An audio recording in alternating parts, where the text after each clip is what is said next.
विद्या विवादाय धनं मदाय शक्तिः परेषां परिपीडनाय खलस्य साधुर्विपरीतमेतत् ज्ञानाय दानाय च रक्षणाय। सर्वेभ्यः नमो नमः। राजकीय अभिनव इंटर कॉलेज आराजी लाइन वाराणसीतः संस्कृताध्यापकः अहं सौरभ पाण्डेयः भवतां सर्वेषां संस्कृतकक्षायां स्वागतं व्याहरामि। आज हम सभी आपके अर्थात कक्षा 9 के संस्कृत की पाठ्यपुस्तक के तीसरे अध्याय जिसका कि शीर्षक है आदि कवि वाल्मीकि के दूसरे और अंतिम भाग का अध्ययन करेंगे। पाठ प्रारंभ करने से पहले आज के पाठ की रूपरेखा समझते हैं। सर्वप्रथम हम सभी पिछली कक्षा में पढ़े गए पाठ का सारांश समझेंगे। उसके पश्चात आज की कक्षा में क्या पढ़ेंगे उस पर प्रकाश डाला जाएगा। पुनः इस पाठ के उद्देश्य पर चर्चा करेंगे। उसके बाद ही आज का पाठ प्रारंभ करेंगे। पाठ समाप्ति के पश्चात उद्देश्य पर और आज के पाठ के सारांश पर चर्चा करते हुए अंत में आप सभी को गृह कार्य दिया जाएगा। यह तो हो गई आज के पाठ की रूपरेखा। अब आप यह जानिए आज का पाठ किस प्रक्रिया का अनुसरण करते हुए हम सभी पढ़ेंगे। सर्वप्रथम उच्चारण के महत्व को ध्यान में रखते हुए प्रत्येक गद्यांश का शुद्ध उच्चारण का अभ्यास किया जाएगा। उसके पश्चात उस गद्यांश का संदर्भ एवं प्रसंग पर चर्चा करेंगे। पुनः कठिन शब्दों का प्रयोग जो उस गद्यांश में हुआ है उसका विश्लेषण किया जाएगा और अंत में अर्थ को समझते हुए विस्तृत व्याख्या प्रत्येक गद्यांश की जाएगी। अब आइए आज का पाठ प्रारंभ करते हैं। पूर्व कक्षा का सार सबसे पहले आपको बता देता हूँ। हम सब लोगों ने यह पढ़ा था कि महर्षि वाल्मीकि जिनका नाम अग्निशर्मा था वह अपने पूर्वजन्म के पाप कर्मों के कारण इस जन्म में गलत कार्यों में प्रवृत्त थे। इसी क्रम में जंगल में वह किसी की प्रतीक्षा कर रहे थे कि कोई आए, मैं उस पर आक्रमण करूं और उसके पास जो भी सामान है मैं छीन लूं उससे। मुनि मिले इसी समय उनसे। एक मुनि ने उनसे कहा कि यह जो कार्य तुम कर रहे हो यह पाप कर्म है और क्या इस पाप कर्म में तुम्हारे परिवार का कोई भी सदस्य भागीदार बनेगा? अग्निशर्मा चुप हो गया क्योंकि उसके पास उत्तर नहीं था। उसने कहा कि मैं पूछ के आऊँगा फिर आपको बताऊँगा। वह पूछने चला गया लेकिन जाने से पहले मुनि को रस्सियों से बांध दिया कस के ताकि वो कहीं जा ना सके। परिवार के प्रत्येक सदस्य ने उसके पाप कर्म में भागीदार बनने से साफ साफ मना कर दिया। परिवार के सदस्यों ने कहा कि हमें नहीं पता तुम कैसे धन कमाते हो, तुम क्या क्या करते हो, इसीलिए हम में से कोई भी तुम्हारे पाप का भागी नहीं बनेगा। ना ही हम में से किसी ने तुमसे यह पाप कर्म करने के लिए कहा। यह सुनकर के अग्निशर्मा अत्यंत दुखी हुआ और दुखी मन से दौड़ता हुआ मुनि के पास आ गया। मुनि ने उसके मन की व्यथा को समझ लिया और उससे बाहर निकलने के लिए, दुख से बाहर निकलने के लिए राम राम जपने का आदेश दिया। यहाँ तक तो हम लोगों ने पढ़ लिया था। अब आज क्या पढ़ेंगे उसके सार पर भी एक बार चर्चा करते हैं। आज हम सभी पढ़ेंगे कि महर्षि वाल्मीकि अपने वृत्ति के अनुसार, अपने कर्म के अनुसार राम राम तो नहीं जप पाए लेकिन मरा मरा मरा मरा ऐसा जपने लगे। जपते जपते बहुत लंबे समय तक जब वो लीन थे तब वाल्मीकि अर्थात दीमक ने पूरी तरह से उनके शरीर को ढक लिया। किसी समय वरुण देवता के प्रभाव से घनघोर वर्षा हुई और उस वर्षा के कारण उनके शरीर पे जो भी दीमक की मिट्टी थी वो पूरी तरह से धुल गई। उनका शरीर पुनः प्रकट हो गया। वरुण देवता के प्रभाव से घनघोर वृष्टि के कारण जब उनका शरीर दीमक की मिट्टी से बाहर निकला तो ऋषियों ने, मुनियों ने उनकी स्तुति की, उनसे निवेदन किया, उनकी प्रार्थना की। यहाँ एक बात महत्वपूर्ण है जो मैं आपको बताना चाहता हूँ। इनका नाम क्या था? अग्निशर्मा। अब इनके दो नाम हो गए। क्या? प्रथम नाम वाल्मीकि क्यों? क्योंकि वल्मीक मतलब दीमक, दीमक की मिट्टियों से ढके थे, उन्हीं से वो बाहर निकले, अतः इनका प्रथम नाम वाल्मीकि ही ऐसा हुआ। प्रचेतः वरुण का पर्याय है, उनकी कृपा से वृष्टि हुई, पुनः इनका शरीर मिट्टी से बाहर निकला, अतः इनका दूसरा नाम प्राचेतस ऐसा पड़ा। तो वाल्मीकि और प्राचेतस अब इनके दो नाम हो गए। इसी क्रम में वो एक बार तमसा नदी के तट पर दोपहर में स्नान के लिए जा रहे थे। रास्ते में उन्होंने देखा कि दो क्रौंच पक्षी मतलब युगल कपल आलिंगन कर रहे थे। जब ये देख रहे थे उसी समय एक पापी बहेली अर्थात शिकारी ने बाण चला दिया। उसके बाण से जो नर पक्षी था वह घायल होकर जमीन पे गिर गया। खून से लथपथ शरीर वाले उस पक्षी को देख करके इनके मुख से कुछ शब्द निकले श्लोक के माध्यम से। मां निषाद प्रतिष्ठाम त्वमगमः शाश्वती क्षमा। यह पंक्ति संपूर्ण विश्व साहित्य का प्रथम काव्य माना जाता है, प्रथम श्लोक माना जाता है। आगे क्या हुआ? वह अफसोस कर रहे थे कि मैंने क्या श्राप दे दिया उस शिकारी को। उसी समय चतुर्मुख ब्रह्मा प्रकट होते हैं और वो बोलते हैं कि कोई बात नहीं, अच्छा मनुष्य, अच्छा इंसान किसी को दुखी में देख करके दुखी हो ही जाता है। आपने वही किया, यह तो स्वभाव है अच्छे लोगों का, आप चिंता ना करें।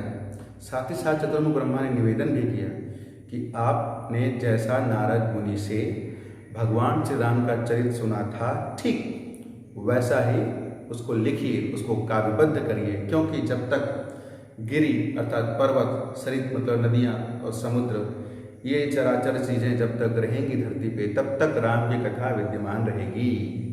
ऐसा कह करके ब्रह्मा वहाँ से चले गए और इसी कारण से आज हम सभी के समक्ष भगवान राम का चरित्र रामायण के स्वरूप में हमारे समक्ष उपलब्ध है। यह हम लोग आज पढ़ेंगे। अब बात करते हैं उद्देश्य की। आज के पाठ का क्या उद्देश्य है? तो किसी भी व्यक्ति विशेष का मस्तिष्क चाहे वो गलत कार्य में प्रवृत्त हो या किसी ऐसे कार्य प्रवृत्त हो जिससे कि उसका या समाज का नुकसान हो रहा हो, उसके मस्तिष्क को परिवर्तित किया जा सकता है। कैसे? सही सही उपदेश के माध्यम से। अगर कहीं पे दाग लगा हो खून का, खून से उसे आप धोने का प्रयास करेंगे तो वो दाग कभी मिटेगा नहीं, पानी से ही मिटेगा।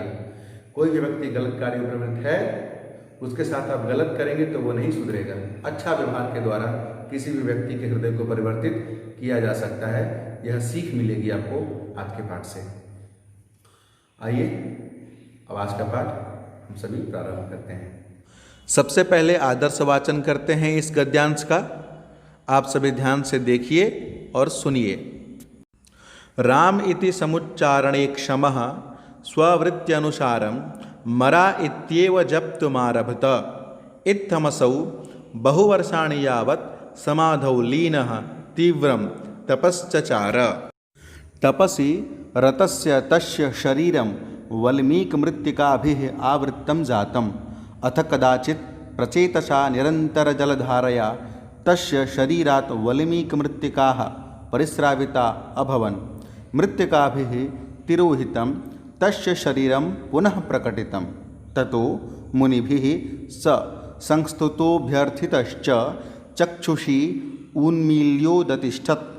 वल्मीकात् प्रोद्भूतत्वाद् वाल्मीकिरिति प्रचेतसा जलधारया मृत्तिकायाः परिश्रुतत्वाद् प्राचेतस इति तस्य नामद्वयं जातम्।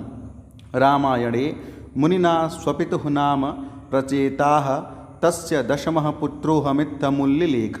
यथा च प्रचेतसोऽहं दशमः पुत्रो राघवनंदन। यह तो हो गया आदर्श वाचन। आगे अब इस गद्यांश में प्रयुक्त कुछ कठिन शब्दों के अर्थ देखिए। निर्विण्णम अर्थात दुखी, अक्षमः असमर्थ, स्ववृत्त्यनुसारम अपने स्वभाव के अनुसार, जप्तुमारभत जपना आरंभ कर दिया, इत्थम इस प्रकार, तपश्चचारः तपः धन चचारः क्या बना शब्द तपश्चचारः अर्थ क्या हुआ तप करता रहा, आवृत्तम जातम ढक गया, प्रचेतसा वरुण देव के द्वारा, वरुण से समझिएगा यहाँ जल के देवता, बिल्कुल जल के देवता हैं वरुण देव। परिश्राविता अभवन, धुल गई या गीली होकर बह गई। तिरोहितम, छिपा हुआ। उन्मील्यो दतिष्ठत, उन्मील्य धन उत धन अतिष्ठत, क्या बना शब्द? उन्मील्यो दतिष्ठत, अर्थ क्या हुआ? खोल कर उठ बैठे। प्रोद्भूतत्वात्, प्रकट होने के कारण। परिवृतत्वात्, बहाए जाने के कारण से। स्वपितुः, अपने पिता का। वाल्मीकि मृत्तिका भी, दीमक की मिट्टी से। संदर्भ एवं प्रसंग देखिए। संदर्भ, प्रस्तुत गद्यांश हमारी पाठ्य पुस्तक संस्कृत गद्य भारती में संकलित आदि कवि वाल्मीकि शीर्षक पाठ से उद्धृत है। प्रसंग, प्रस्तुत गद्यांश में अग्नि शर्मा के तपस्या करने एवं वाल्मीकि तथा प्राचेतस ये दो नाम धारण करने का वर्णन किया गया है। जब मुनि ने उनको राम राम जपने का आदेश दिया, उसके बाद क्या हुआ, यह अग्रिम पंक्तियों से आप समझिए। राम शब्द के उच्चारण में असमर्थ उसने अपने स्वभाव के अनुसार मरा मरा मरा मरा मरा मरा ऐसा जपना आरंभ कर दिया। इस प्रकार उन्होंने बहुत वर्षों तक समाधि में लीन होकर कठोर तप किया। तप में लीन उनका शरीर दीमकों की मिट्टी से ढक गया। इसके बाद किसी समय वरुण के द्वारा लगातार जल की धारा से उनके शरीर से दीमकों की मिट्टी धुल गई या बह गई और मिट्टी से छिपा हुआ उनका शरीर पुनः प्रकट हो गया। तब मुनियों ने उनकी स्तुति और पूजा की तथा वे आंखें खोलकर उठ बैठे। दीमकों की मिट्टी से निकलने के कारण वाल्मीकि और प्रचेता अर्थात वरुण के द्वारा जलधारा से मिट्टी के धुल जाने के कारण प्रचेतस, इस प्रकार उनके दो नाम हो गए। रामायण उत्तरकांड में मुनि वाल्मीकि ने अपने पिता का नाम प्रचेता, मैं उसका 10वां पुत्र, ऐसा लिखा है। जैसे हे राघव पुत्र, मैं प्रचेता का 10वां पुत्र हूँ। तात्पर्य यह है कि राम राम जपने को उनसे कहा गया, लेकिन अपने स्वभाव के कारण वो मरा मरा मरा मरा ऐसा जपने लगे और इसी प्रकार जपते जपते बहुत लंबे समय तक उन्होंने कठिन तपस्या की। तपस्या के दौरान ही दीमकों की मिट्टी से उनका शरीर पूरी तरह से ढक गया और फिर वरुण देवता के प्रभाव के कारण घनघोर जलधारा के कारण उनके शरीर से दीमक की सारी मिट्टी धुल गई। चूँकि दीमक का संस्कृत में शब्द होता है वाल्मीकि, उसी से वो निकले थे, इसीलिए उनका पहला नाम क्या पड़ा? वाल्मीकि। और प्रचेता वरुण देवता का पर्याय है, इसीलिए उन्हीं की कृपा से मिट्टी के धुले जाने के कारण ही उनका दूसरा नाम पड़ा प्रचेतस। इस प्रकार उनके दो नाम हो गए और यह बात उन्होंने स्वयं रामायण के उत्तरकांड में लिखा हुआ है। अब आगे देखिए, आगे क्या घटनाएं घटती हैं, अग्रिम गद्यांश में देखते हैं। अथ कदाचित सह ब्रह्मर्षिः नारदात् भगवतो रामस्य लोककल्याणकरं वृत्तं शुश्राव। तदा प्रभृत्येव रामचरितं काव्यबद्धं कर्तुमाकाङ्क्षते स्म। अथैकदा महर्षिः माध्यन्दिनसवनाय प्रयागमण्डलान्तर्गतां तमसा नदीं गच्छन्नासीत्। तत्र वनश्रियं निरीक्ष्यमाणो महामुनिः स्वच्छन्दं विचरन्तं क्रौञ्चमिथुनमेकमपश्यत्। पश्यत एव तस्य कश्चित् पापनिश्चयो व्याधः तस्मान्मिथुनादेकं बाणेन विजघान। बाणेन विद्धं महीतले लुण्ठन्तं शोणितपरीताङ्गं तं विलोक्य क्रौञ्ची करुणया गिरा रुराव। क्रौञ्च्याः करुणारवं श्रावं श्रावं मुनिहृदयालीनः शोकानलपरिद्रुतः करुणरसः श्लोकच्छलाद् हृदयादेवं निर्गतोऽभवत्। मानिषादप्रतिष्ठां त्वमगमः शाश्वतीः समाः यत्क्रौञ्चमिथुनादेकमवधीः काममोहितम्। अब इस गद्यांश में प्रयुक्त कुछ कठिन शब्दों के अर्थ भी देखिए।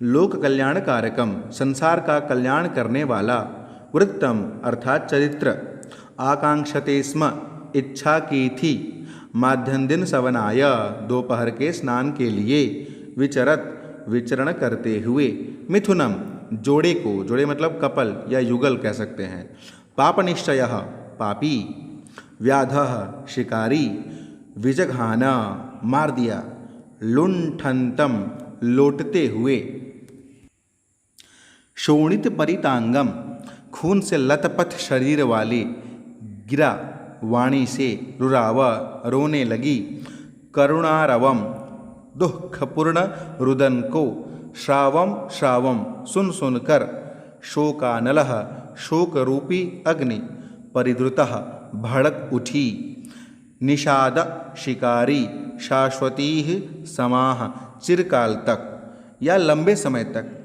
अवधि मार डाला, काममोहितम काम से मुग्ध होने वाले को। संदर्भ एवं प्रसंग देखिए, संदर्भ पूर्ववत ही रहेगा। इसके पूर्व वाले गद्य में जिस प्रकार का संदर्भ हम लोगों ने पढ़ा था वही संदर्भ इस गद्यांश क्या इस पाठ के अन्य गद्यांश के साथ भी आप प्रयुक्त कर सकते हैं। प्रसंग देखिए, प्रस्तुत गद्यांश में क्रौंच के जोड़े में से नर क्रौंच को शिकारी के द्वारा मारे जाते देखकर वाल्मीकि के हृदय से छंद फूट पड़ने का वर्णन है। यही छंद आदि कविता कहलाया।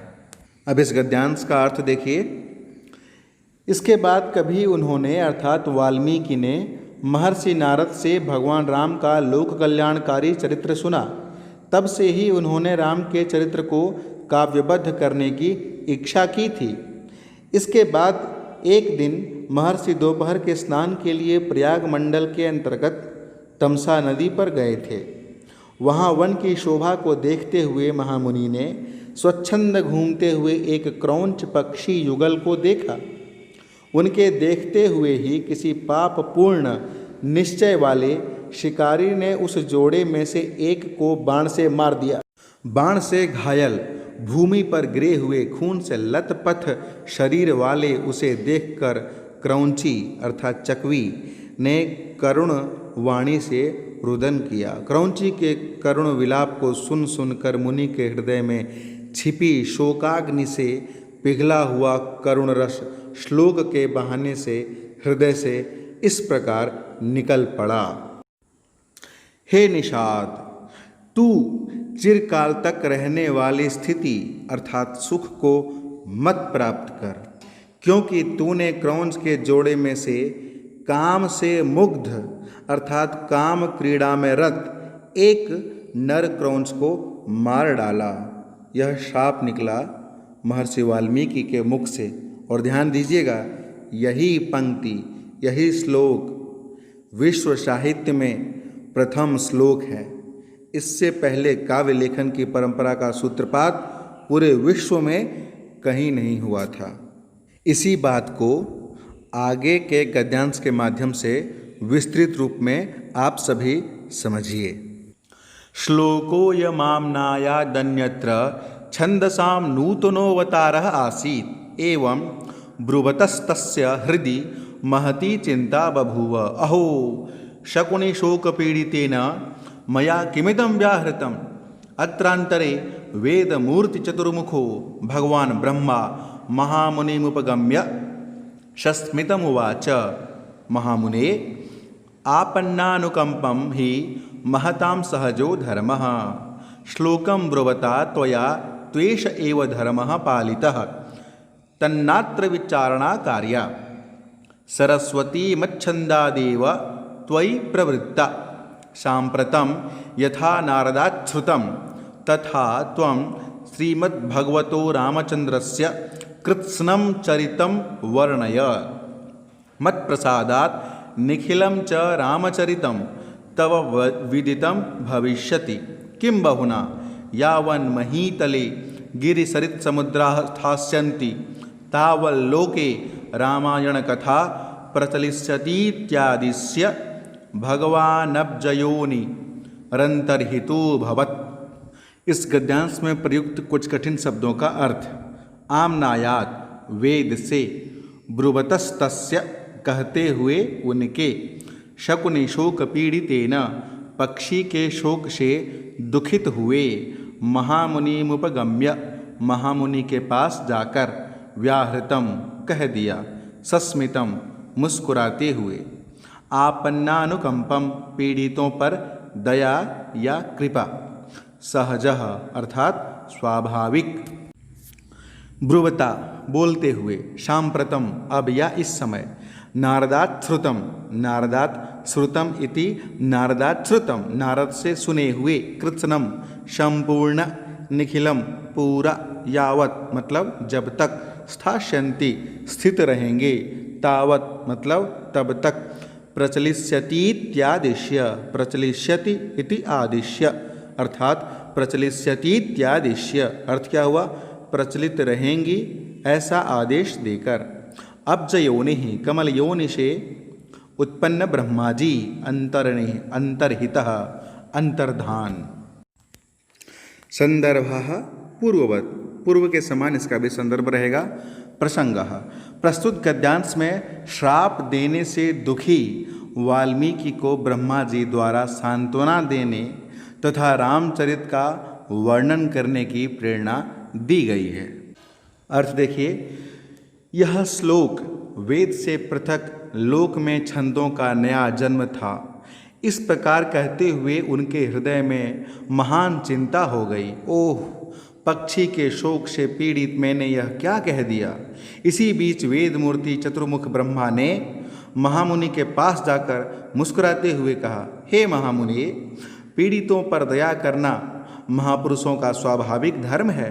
श्लोक बोलते हुए तुमने इसी धर्म का पालन किया है, तो इस विषय में सोच नहीं करना चाहिए। सरस्वती मेरी इच्छा से ही तुम में प्रवृत्त हुई हैं। अब जैसा तुमने नारद जी से सुना है, वैसा तुम भगवान रामचंद्र जी के संपूर्ण चरित्र का वर्णन करो। मेरी कृपा से तुम्हें संपूर्ण रामचरित ज्ञात हो जाएगा। अधिक क्या, जब तक पृथ्वी पर पर्वत, नदी और समुद्र रहेंगे, तब तक संसार में राम की कथा चलती रहेगी। ऐसा आदेश देकर भगवान ब्रह्मा अंतर्धान हो गए, चले गए वहाँ से। आगे की घटना इस पाठ के अंतिम गद्यांश में आप सभी देखिए। ततो योग बलेन नारदोक्तम समग्रम रामचरितमधिगम्य गंगा तमसयोरंतराले तटे सप्तकांडात्मकं रामायणाख्यमादि महाकाव्यं रचयामास। तदनन्तरं मुनेः विश्रामार्थं द्वौ अपराश्रमौ अभूताम्, एकश्चित्रकूटे अपरश्च कानपुरमण्डलान्तर्गतं ब्रह्मावर्तान्तः आधुनिके बिठूर नाम्नि स्थाने आसीत्। अत्रैव लवकुशयोः जनुरभूत्। एवमादिकविर्यशसा ख्यातो भवल्लोके महामुनिः ब्रह्मर्षिः। इस गद्यांश में प्रयुक्त कुछ कठिन शब्दों का अर्थ देखिए। अधिगम्य जानकर, अंतराले बीच में, अपराश्रमौ अपरः आश्रमौ अर्थात अपराश्रमौ अर्थ क्या हुआ, अन्य आश्रम, ब्रह्मावर्तान्तः ब्रह्मावर्त में, अत्रैव अत्र धन एव अत्रैव अर्थ क्या हुआ, यहाँ ही, जनुरभूत जनुः अभूत जनुरभूत अर्थात जन्म हुआ। संदर्भ एवं प्रसंग देखें। संदर्भ पूर्ववत ही रहेगा। प्रसंगः, प्रस्तुत गद्यांश में सप्तकांड से युक्त रामायण की रचना वाल्मीकि जी ने गंगा एवं तमसा नदी के तट पर किया एवं लवकुश का जन्म किस आश्रम में हुआ, यह चित्रित किया गया है। अर्थ देखिए कि महर्षि वाल्मीकि ने इसके पश्चात क्या किया, तो योग बल से नारद जी के द्वारा बताए गए संपूर्ण रामचरित को जानकर गंगा और तमसा के मध्य स्थित तट पर 7 कांडों वाले रामायण नाम के इस महाकाव्य की रचना की। इसके अतिरिक्त मुनि के विश्राम के लिए 2 दूसरे आश्रम थे, एक चित्रकूट पर, दूसरा कानपुर मंडल के अंतर्गत ब्रह्मावर्तांत ब्रह्मावर्त आधुनिक नाम बिठूर के स्थान पर था। यहीं पर लवकुश का जन्म हुआ था। इस प्रकार महामुनि ब्रह्मर्षि अर्थात वाल्मीकि संसार में आदि कवि के यश से प्रसिद्ध हो गए। अर्थात योग बल से संपूर्ण रामचरित का ज्ञान प्राप्त करके उन्होंने 7 कांड से युक्त रामायण की रचना कहाँ किया? तो गंगा और तमसा नदी के मध्य में स्थित तट पर किया। इसके अतिरिक्त 2 जगह मुनि विश्राम करते थे। पहला क्या? चित्रकूट, और दूसरा ब्रह्मावर्तांत, आज जिसको कि बिठूर नाम से जाना जाता है। और इसी बिठूर नाम के स्थान पर ही जो आश्रम विद्यमान था वहीं पर लवकुश का जन्म हुआ था। इस प्रकार आज की कक्षा और आपके पाठ्य पुस्तक में से तीसरा अध्याय यहीं पे संपूर्ण होता है। हम लोगों ने पढ़ा कि महर्षि वाल्मीकि, जिनका के नाम अग्नि शर्मा था, वह अपने पूर्व जन्म के पाप कर्मों के कारण गलत कार्य में प्रवृत्त थे। मुनि के मिलने के पश्चात एक प्रश्न से उनका हृदय परिवर्तित हो गया और वह तपस्या में लीन हो गए। तपस्या में लीन होने के पश्चात वाल्मीकि मिट्टियों ने उनके शरीर को ढक लिया और वरुण देवता के प्रभाव से वह पुनः बाहर निकले। इसके बाद ऋषियों ने, मुनियों ने उनकी स्तुति की और उनके 2 नाम हो गए, वाल्मीकि और प्राचेतस। आगे की घटना में हम लोगों ने यह पढ़ा कि जब वह तमसा नदी पे स्नान के लिए जा रहे थे तब उन्होंने क्रौंच युगल को देखा। उसी समय जब शिकारी ने उसको मार दिया तो वह घायल होकर शरीर जमीन पे गिर गया। उनके मुख से जो आह के रूप में श्लोक निकला वह वेदों के अतिरिक्त संपूर्ण विश्व साहित्य में प्रथम काव्यबद्ध रचना मानी जाती है और इसीलिए इनको आदि कवि वाल्मीकि कहा जाता है। अंततः हम लोगों ने यह पढ़ा कि चतुर्मुख ब्रह्मा के निवेदन के उपरांत इन्होंने नारद मुनि से जैसा जैसा सुना था भगवान राम के चरित्र को वैसा ही उन्होंने काव्यबद्ध कर दिया, जिसके कारण आज हम आप यह संपूर्ण विश्व भगवान राम के चरित्र को जानने में, समझने में, पढ़ने में समर्थ है। इस कहानी से हमें यह सीख मिली कि कोई भी गलत कार्य करने का परिणाम गलत ही होता है, अतः गलत मार्ग पर नहीं चलना चाहिए। हमेशा सही मार्ग का अनुसरण करना चाहिए और हमें अपने मस्तिष्क एवं अपने इंद्रियों पर नियंत्रण करने का सामर्थ्य प्राप्त है। आवश्यकता है तो बस उसे जानने की। किसी भी व्यक्ति विशेष को अगर आप सही रास्ते पर लाना चाहते हैं तो उसे सही सही उपदेश देने की आवश्यकता है, न कि गलत व्यक्ति के साथ गलत व्यवहार करने की। क्योंकि गलत कार्य करने वाला इंसान है अगर कोई, उसके साथ गलत व्यवहार करेंगे वह कभी नहीं सुधरेगा। अतः सटीक और सही सही उपदेश के माध्यम से आप किसी का भी हृदय परिवर्तन कर सकते हैं। बात करते हैं गृह कार्य की। गृह कार्य में आप सभी प्रत्येक गद्यांश का आदर्श वाचन करें, उसके संदर्भ को, प्रसंग को लिखें, फिर नोटबुक में नोट करें और अपनी भाषा में काठिन्य निवारण में बताए गए कठिन शब्दों के अर्थ को समझते हुए अपनी भाषा में उस गद्यांश के अर्थ को, उसकी व्याख्या को भी लिखें। इन सभी चीज़ों को आप फेयर नोटबुक में साफ सुथरा नोट करेंगे, परीक्षा के समय अत्यंत उपयोगी सिद्ध होगा। अंत में एक और निवेदन, आप सभी सावधान रहिए, सुरक्षित रहिए, अपना एवं अपने परिवार का ध्यान रखिए। बहुत बहुत धन्यवाद।